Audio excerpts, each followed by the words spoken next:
Welcome to my first video for my spyware analysis tool, Suricata. Now firstly, before I begin, you can see that I've changed my directory to the Suricata file, and this is so that I can run this command, which boots up my Suricata exe, uses the YAML file as the config with the IP address of my virtual machine, and then this outputs it to the log file. This is going to kickstart Suricata, and now I'll be able to run my malware sample. I'm going to run it as administrator so that it has full permissions, and I'll get back to you once the install has finished. After installing the spyware sample, you can see that it pops up with these icons for application development and web design. Clicking on one of these icons opens up a web page trying to get me to purchase these icons. I'm now going to interact with this Adware application so that I can generate as much network traffic as possible. After interacting with this Adware sample for a few minutes, I can double check to see what sort of traffic or alerts have been generated by Suricata by running this PowerShell script which I've created, which waits on the fast.log file. Here we can see all the different alerts that my emerging threats rule file, which I've configured in Suricata, has picked up on the network. After interacting with the Adware sample for a few minutes, I've then gone and copied the eve.json file from my Suricata log file so that when I go to run my Evebox command, it can take that JSON file and ingest it into Evebox. Here we can see all the events being ingested, and now I have my Evebox GUI, which is a web event viewer. It's important to set the time of the events to the last hour so that it tracks just the most important events for me. Now, some of the more notable alerts that Suricata was able to detect with the Adware include this first one, etDNS query for .ccTLD. The malicious activity for the .ccTLD is sometimes associated with malicious domains. So this alert could indicate that an application on my virtual machine or network is trying to resolve a potentially harmful domain. Now, there are some legitimate uses for CC queries, although further investigation would need to be made to determine the context and whether the query domain is safe. What is alarming about this alert is that we can see that the query name is trace.poppin.cc. Now, just the fact that it's trace indicates that some sort of logging is being made on the virtual machine, and we'll keep an eye on this destination IP as well. The next alert, which may not necessarily show malicious intent, but is interesting to analyze further, is this deleted likely binary in HTTP by type Flowbit.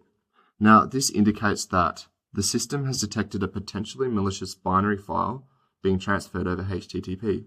And as part of the emerging threats rule set, it typically uses Flowbits as flags to help correlate related alerts. The fact that it's likely binary suggests that the payload of the HTTP request is a binary file, and this could be executable malware or another type of potentially harmful file. Now, Flowbits are important in Suricata as they track states or conditions across multiple packets.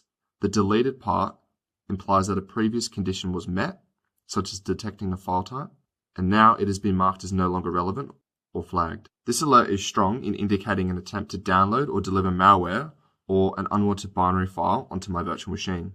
And here we can see the file name roots/dst root cax3 and this P7C extension over port 80, which is unencrypted HTTP. Now, these following two alerts are really what indicate that the application I installed was Adware, and this is because of the Nginx server, which is in use. This alert suggests that the network traffic has been routed through an Nginx server and has been identified as potentially hosting or facilitating malicious activity. Some background: Nginx is a popular web server software that can also function as a reverse proxy, load balancer, and HTTP cache. While it is widely used for legitimate purposes, it can also be set up to serve malicious content. Hostile traffic in the alert can often be associated with cyber threats such as phishing, malware distribution, or exploitation attempts. When an Nginx server responds to requests, it typically includes a version string. Now, these HTTP host names and content types are likely legitimate certificates, although Adware and or Spyware will usually use legitimate certificates for some connections to deflect and hide their presence on the virtual machine as legitimate. The second part to the Nginx server alert is the addition of with no version string. When a web server like Nginx responds to requests, it typically includes a version string in the HTTP headers. The absence of this information can indicate misconfiguration or an attempt to obscure server details. A possible security risk with this is that without a version string, it may be a target for attackers seeking to exploit known vulnerabilities. This lack of transparency can raise suspicions about the server's configuration and security posture. This is why it indicates that this Nginx server is involved in unusual or potentially harmful activities, such as serving malicious content or also communicating back to the command and control center. Now, skipping past all of these more than likely false positive alerts that Suricata has picked up, as I get these alerts before I even run my malware, I'm going to jump into this TLS v 1.0 used in session. The Transport Layer Security 1.0, or TLS, is an older version of the TLS protocol, which is used to secure communications over a computer network. It has known vulnerabilities and is considered less secure than later versions, such as TLS 1.2 and 1.3. The fact that 1.0 is being used indicates that older systems or applications are still in use, which is a strong security liability on my virtual machine. Severity of 3 is a lesser important alert. So this, along with the informational tag and being categorized as miscellaneous activity, doesn't in itself indicate any malicious intent, but could be associated with the Nginx server in use. Now, making my way up to the top of the alerts, the two most important, which Suricata was able to identify against the emerging threats rule set, was the GPL web client web bug 0x0 GIF attempt. This shows that a web client has attempted to load a web bug or tracking pixel. This is specifically a 1x1 pixel GIF file and can be represented as a 0x0 GIF. Now, a web bug is a small, often transparent image that is embedded in web pages or emails and is used primarily for tracking purposes. They can be used to monitor behavior, gather data about web usage, or track whether an email has been opened. A 0x0 GIF refers to a small GIF image that is 1 pixel by 1 pixel in size, making it nearly invisible to the user, and this is used in tracking and analytics. This alert strongly suggests that an attempt has been made to load a tracking pixel, which may be part of a broader tracking or data gathering effort, and shows strong links to the Adware application that was executed. Some of the HTTP content information here include the Perfect Icons website, which I was redirected to when I clicked one of the icons in the SIB icon editor. And then you also have this track or trace.gif URL. And lastly, we have the possible black byte ransomware encryption key inbound alert, which has a severity of 1 and is also represented by this red alert color. This alert was by far the most common that Suricata detected after I ran my Adware application, with 430 occurrences present.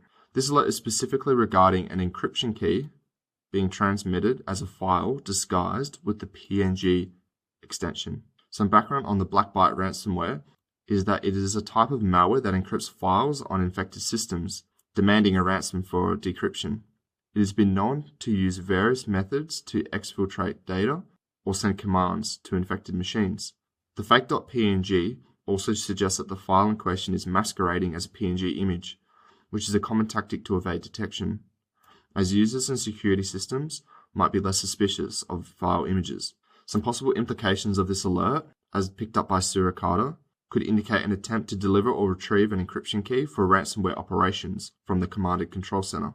With 430 occurrences present in my eve.json file, the SIB icon editor was riddled with these requests to get the ransomware encryption key from a command and control center when redirected to any of the different icon domains.